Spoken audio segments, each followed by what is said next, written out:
What's your name and how old are you? My name is Liz. I am 29 years old. What brings you here today? I have a lot of lines that are forming on my face, and I'm losing a lot of collagen in my face, and I just feel like after the pandemic I need a pick-me-up, and I want my face to be looking fresh for the summer. And I'm kind of just getting to an age where I think that some general maintenance is needed. What procedure are you getting done today? So I will be getting Botox, and I will be getting filler. Have you done it before? Yes, I actually have done it before, but I haven't done it since the pandemic started, so my face right now is pretty much my natural face. What made you choose Dr. Osted? That was easy. Dr. Osted is just the best.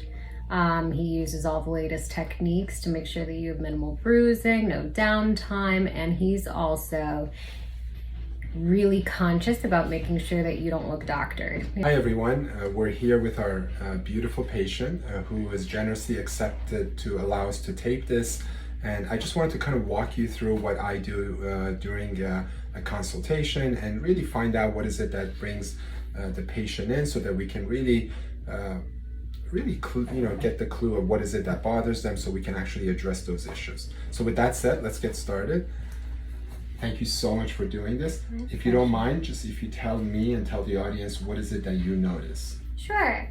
So I've definitely noticed I'm getting a lot more lines just from here up, Okay. especially after COVID. Okay. And lines here, my marionette lines.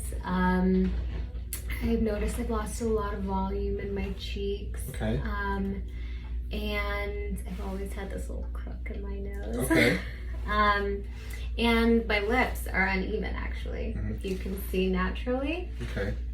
Okay. If you just look in there, okay. And I see. So and here I is see, lighter than yeah, that and I side. see exactly. I see here it's a little bit lower compared to your My whole left side. face just kind of Okay. goes that way. So with that said, I truly see you, and I definitely, now that you point those things out, I do see what you see. I think overall you look so nice. You look wonderful. You look great. And my goal is to really address those in the most realistic way. And let's just kind of go through what I generally do during like an examination. So I really look at you, and if I'm going to ask you, just go ahead and frown. So you can see you have like strong lines, what we call the frown lines. Raise your eyebrows. You have kind of some forehead creases. Go ahead and squint, smile. You have some crow's feet. So this is an area that really lends itself to Botox. These are what we call dynamic lines. Dynamic lines are really due to action of muscle onto the skin. The underlying muscle pulls as we're expressive, and over time begins to, unfortunately create these horizontal creases, creates these frown lines, creates like the beginnings of these crow's feet. So we're going to do some Botox for her. Botox really lasts for about generally 4 to 6 months. She told me her last Botox was about 6 months ago here. So we're going to do the Botox. And the key is to really put the Botox in the proper place so that we get a natural result. The key is to not overdo, the Botox so that the patient is not frozen, that they look nice and smooth, yet they're not frozen. So they have a little bit of movement. And you were happy with your Botox last time? Loved it. Okay, wonderful. Great. Great, thank you. So then the other thing you noticed is like your laugh lines, and these are what we call nasolabial folds, and she has some minimal nasolabial folds. I hope you can see it from that distance, but she does have some lines, and really to address that, the primary focus is really making sure that the patient is really adequately filled in their cheekbones. And when we actually put a little bit of filler in the outer cheek, we not only add a little bit of volume, and really create a nice cheekbone, but it also has the additional benefits of lifting the skin back, and it reduces the laugh lines. It also helps improve the jawline. Her jawline is actually really great already. It looks great. You can see she looks really good. I think you're hard on yourself because you're beautiful. You look great, but we're going to go ahead and do that. The other thing you mentioned is kind of a little bit of the hump on the nasal sort of bridge, and we're going to address that with a little bit of injection right above it to really create a smooth texture. You are getting a little bit hollow in here, and so we'll do some filler there. The lips, if you hadn't told me, I would never notice that little discrepancy, but now you mention it, I see it. So we're going to just give a little bit of volume in the sort of your lip borders. Just to kind of define it, we'll fix that asymmetry. Okay, great.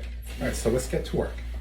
So we're going to go ahead and get started. And the way I approach most patients when it comes to filler, obviously it's a customizable approach. I see where the patient needs to have fillers injected. In her case, she's kind of a little bit hollow in her outer cheekbones. This is really an important area that is responsible for basically holding the cheeks up and back and improving the jawline. So we're going to go ahead and get started. You're going to feel a little pinch, okay? Ooh, sorry. That's okay.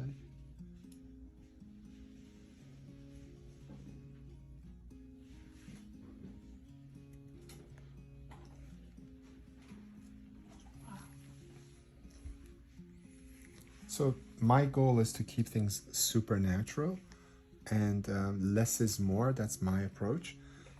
And already just you can kind of see she has a little cheekbone. Her jawline is actually even elevated compared to the other side. I hope you can all see that, but you can kind of see how she has a little bit of cheekbone.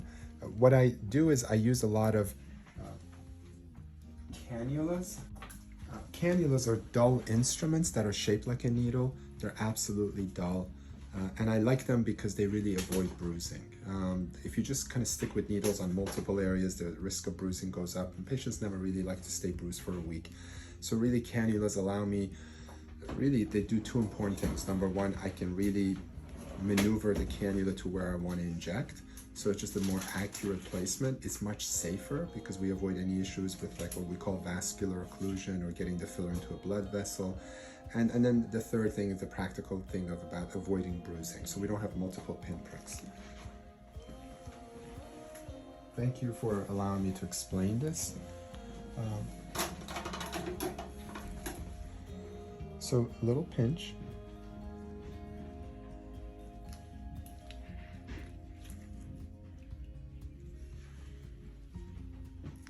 So now the filler is, you're gonna sort of feel a little pinch.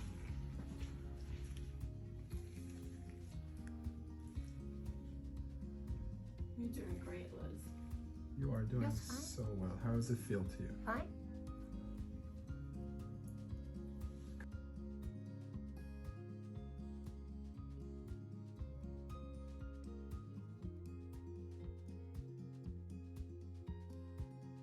First of all, she has a beautiful cheekbone, so she has a nice contour.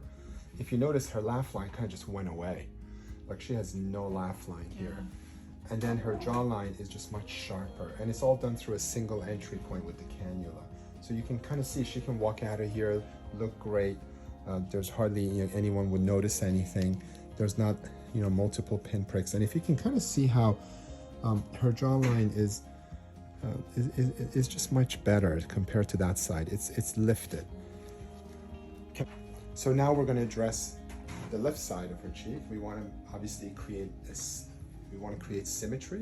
We want to make sure everything looks good. We want to soften here. We want to elevate her jawline. So you're going to feel little pinches. So the injections start out with a couple of injections right on her cheekbone. I know she hears this. Kind of, the hearing is a little weird. And then I'm going to switch over to using a cannula. Thank you. And already you can kind of see how she has a little bit of a cheekbone, but now we're going to accentuate it even more. And with the cannula, I'm able to actually move around.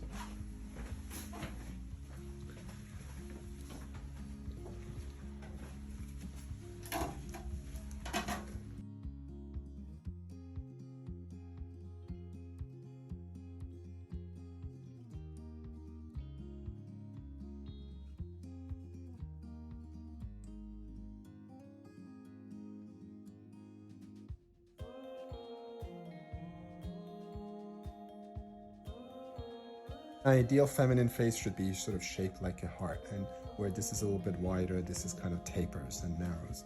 It looks great.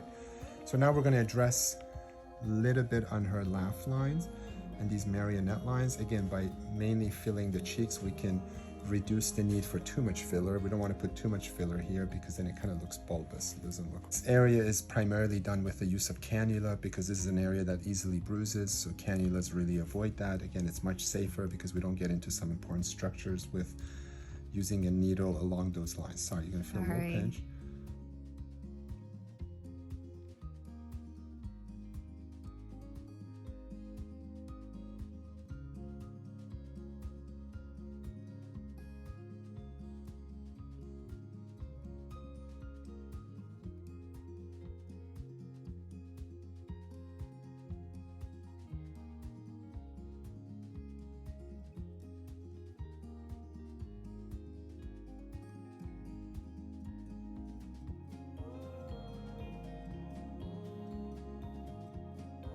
So you can see that this kind of hollowness, I hope you can appreciate it, got much better. I hope you don't mind these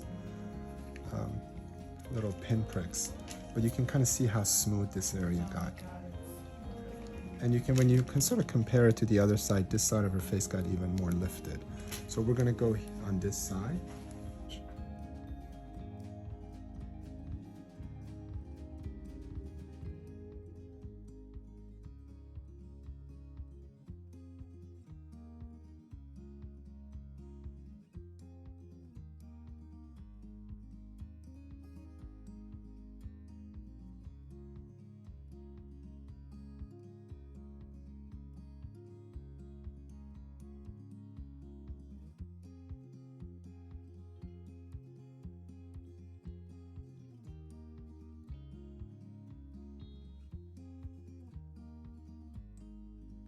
Again, as you can now see, her laugh lines truly have pretty much gone away. You can kind of see these lines that she had are filled in. There's nice contour. Her cheekbones look great. You just know that these little needle marks do disappear truly in a day or two, but there's no bruising at all. The next thing we're going to focus on is something that truly is minor, but it's something that bothers her. And it's about the fact that she's got this slight, basically what we call a dorsal hump.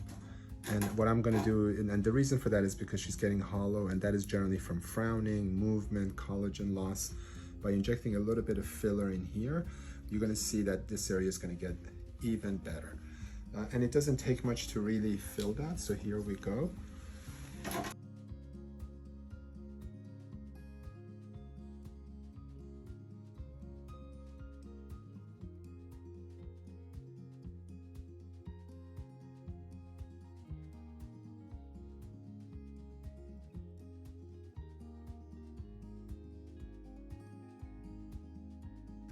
And you can kind of see how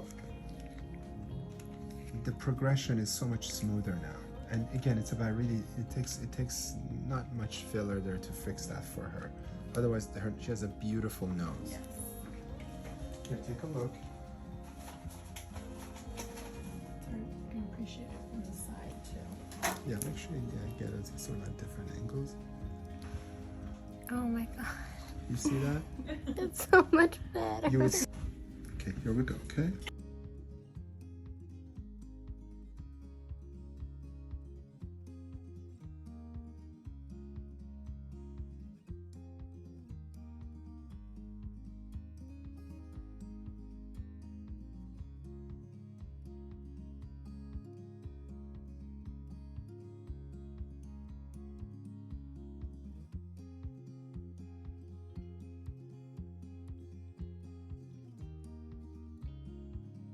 Okay? Bring your eyebrows together, hold it there.